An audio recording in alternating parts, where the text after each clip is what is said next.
Waosan Injil dinten Jemuah 6 Agustus 2021.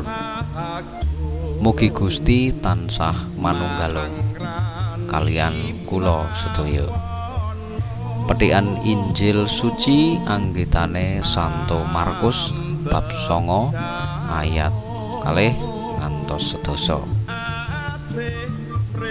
6 dina sawise lelakon mau, Gusti Yesus dawuh marang Rasul Petrus, Rasul Yohanes lan Rasul Yakobus, sedulur kakang adi, supaya padha nderek Gusti Yesus minggah ing gunung kang dhuwur. Ana ing kono ora ana wong liyane meneh. Para rasul mau padha weruh Gusti Yesus malih rupa dadi mencorong. Agemane dadi putih mengkilap.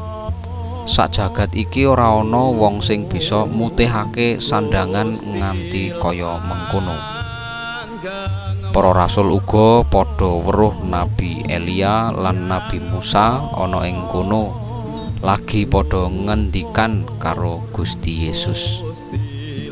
Rasul Petrus banjur matur marang Gusti Yesus, "Gusti, iba saenipun menawi kita sami wonten ing mriki.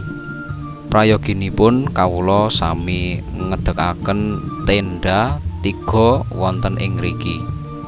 Setunggal kagem panjenengan, setunggal kagem Nabi Musa, setunggalipun malih kagem Nabi Elia."